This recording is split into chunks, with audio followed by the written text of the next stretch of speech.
Erdogan iyo noqoshadii duqa Istanbul ama ku guuleysashadii uu ku guuleystay duqa magaalada Istanbul markii uu xukunka maayarnimada magaalada Istanbul la wareegay Recep Tayyip Erdogan waxa uu sameeyay isbedel weyn oo lagu baraaray waxa uu la wareegay taladii magaalada Istanbul iyadoo dadka magaaladaasi ka cabanayaan dhowr arrimood oo aan waxba laga qaban muuqaal ahaana ay tahay sidii waqtiyadii khilaafada muslimiinta ay ahaan jirtay iyo dadka oo magaalada aad ugu soo badanayay waqtiyadaasi kana imanayay tuulooyinka iyo magaalooyinka kale ee dalka Turkiga intiisa kale iyada oo aanay waxba u kordhayn baahiyaha asaasiga ah ee ay dadkaasi u baahan yihiin dadka Turkiga ee sida weyn u soo degayay magaaladaasi waxa ay u soo galayeen magaalada oo ay u soo degayeen si aan qorshaysnayn qof waliba halka uu soo gaadho ayuu iska degayay iyada oo dadku aanay si fiican uga haqabeelin koronto iyo biyo oo aanay magaaladu haysan kaabayaasha dhaqaale ee magaalo lagu soo hiran karo ama laga heli karo caafimaad iyo arrimo kale oo ku filan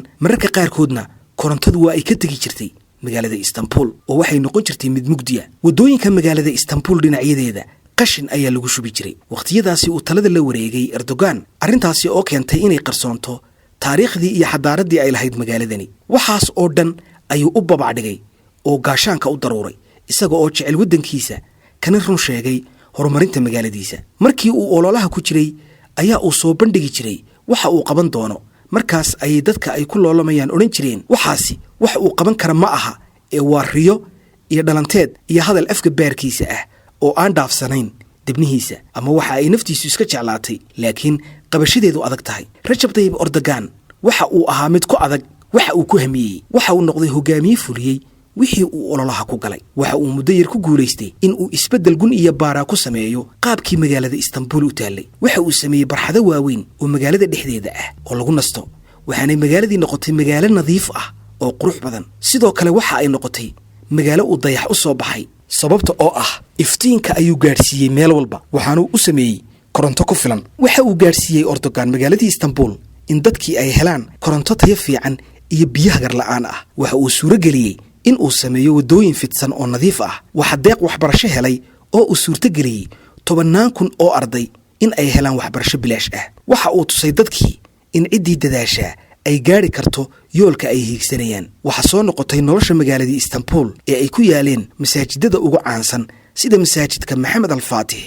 masaajidka Hagia Sophia iyo masaajidka la yiraahdo al-Azraq ama masaajidka buluuga ah waxa uu tusay dadkii in cidii dadaasha ay gaari karto yoolka ay hiigsanayso horumarka uu gaarsiiyay magaalada Istanbul waxa qiray oo ammaanay xataa nibankii ay siyaasadda iskaga soo horjeedeen ee markii hore ku doodayay in ololaha uu wadaa in aanu dibnihiisa dhaafsiisnayn xataa waxa laga qiray fagaarayaasha caalamiga ah taas oo guul u keentay Erdogan laakiin waxa soo guul ahay uma cuntamin talaskii ciidanka ee dawladda gacanta ku hayay waxaanay sameeyeen inqilaab waxaana laga eriyay taladii magaaladii uu xukumayay waxaana la beegsaday maxkamad nooca dhiigga qabow ah xukuumaddii Arbakan iyo saaxiibkii Erdogan ugu cadcadaayeen ee islaamiga ahayd afka ayaa dhulka loo geliyay isaga oo waqtigaasi Erdogan ahaa maayarka magaalada Istanbul mar uu booqasho ku yimid gobolka Siirt ayuu ka jeediyay kelmado qiiro leh taas oo uu ku mutaystay xarig muddo sanad ah waxaana laga mamnuucay gabi ahaanba inuu sameeyo wax dhaqdhaqaaq siyaasadeed ah inta noloshiisa ka hadhay oo dhan Erdogan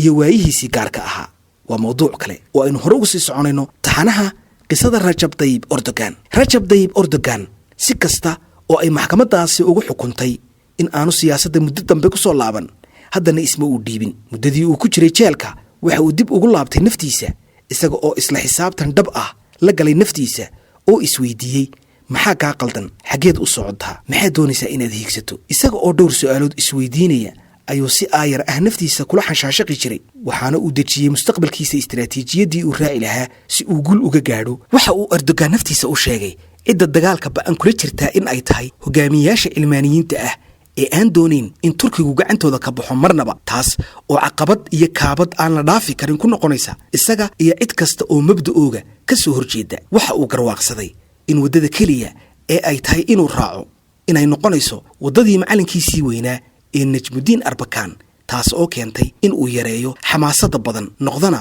qunyar socod aan laga didin qorshayaashiisa isaga oo aan iska fogeyn jirin hogaamiyaashii cilmaaniyiinta ahaa isaga oo qalbiga ku haya halka uu u socdo iyo halka uu hiigsanayo xisbigii al-Rafah waxa uu shacbiyad ballaaran ka dhex helay shacbi weynihii Turkiga waxa la oran karaa waa xarakada ugu weyneyd ee islaamku lahaa wakhtiga ma odhan karno taageerada shacbiga ballaadhan ee ay heleen waa jacayl ay u qabaan dadyowga islaamku laakiin waa waxa ay ka barteen fulinta waxqabad la taaban karo dhinacyo badan oo nolosha la gaadhsiin karo halka cilmaaniyiintu wax sheegooda uu noqdo ballanfuris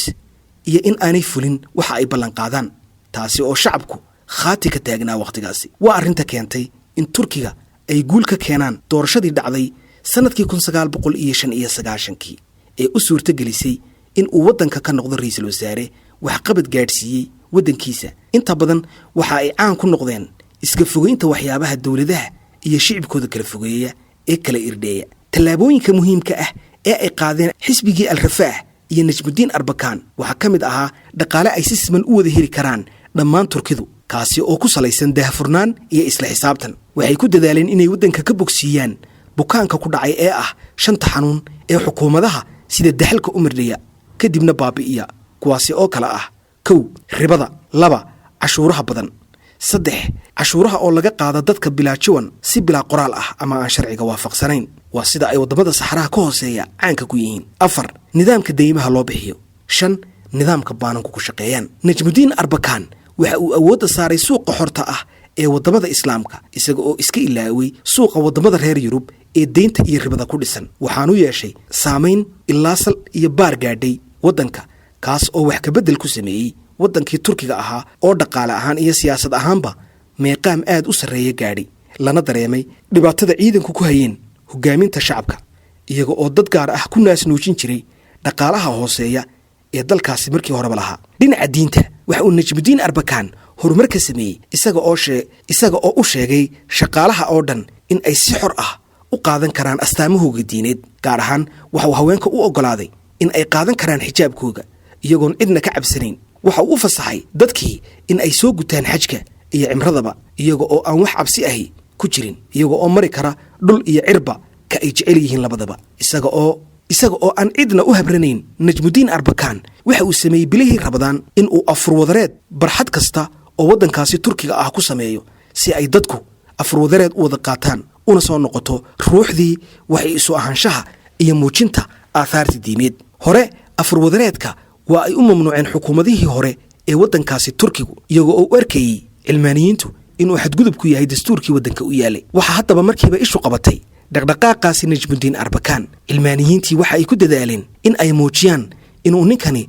khatar ku yahay nidaamkii waddanka turkiga u yaalay ee kala saarista diinta iyo dowladnimada waxa ay soo qadimeen oo keeneen 18 qodob oo la doonayay in uu oggolaado ra'iisul wasaaruhu si loo ilaaliyo cilmaaniyaddii ka jirtay waddanka turkiga taas oo ku keentay arbakaan culays aad u saa'id ah oo uu qaadan kari waayey qodobadan oo duminaya wixii in muddo ah uu soo dhisayey qodobadaasi waxa ugu waaweynaa in la iska ilaaliyo waxa dadku ugu yeedhaan islaamnimo iyo in la joojiyo in haweenku xijaab iyo wax shicaar islaam ah leh ay sameeyaan iyo in aan la isku dayin in la sameeyo wax lagu difaacayo muslim iyo wixii la mid ah sidoo kale in la joojiyo in la dhiso masaajidda waaweyn lana xidho meelaha qur'aanka lagu dhigto lagana saaro militariga 160 sarkaal oo militari ah oo looga shakiyey in ay cilmaaniyada halis ku yihiin iyo in la casilo barsaabyo u janjeeray xagga xarakaadka islaamiga ah iyo qodobo kale oo badan oo ku adkaaday in uu fuliyo hogaamiye najmudiin arbakaan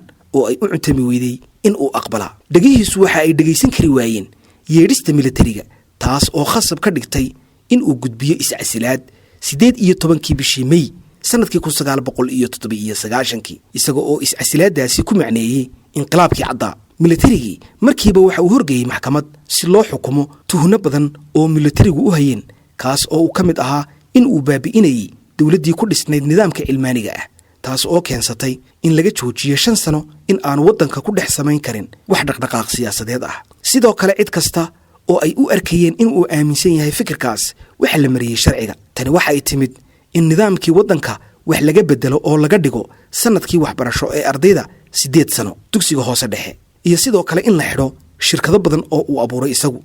sidoo kale waxa albaabada la isugu dhuftay madaaris qur'aanka kariimka ah oo lagu baranayay diinta iyo shariicada islaamka kuwaasi oo tiradoodu gaadhaysay 550 dugsi oo ay dhigan jireen nus milyan caruur ah sheekadu iyada oo halkaasi maraysa oo ninkii najmudiin arbakaan ee sida weyn loo mahadiyey ay ciidamadu geed ku xidheen dadkii oo dhamina hoosta ka guuxayo waxa isna xabsiga ka soo baxay maalmahaasi Rajab Tayyip Erdogan oo sidii aan idiin soo sheegnay in muddo ah xabsiga ku jiray maalmahaasi. Waxa uu Erdogan ka soo baxay xabsiga uu ku jiray 4 bilood markii uu helay cafis siyaasi ah. taasina ay keentay in uu noqdo qunyar socod si uu u gaadho hadafka uu doonayo oo uu raaco wadada Arbakan mid ka duwan. qaybtaasina maanta halkaas aynu joogtaa. Assalaamu calaykum wa rahmatullaahi wa barakaatuh.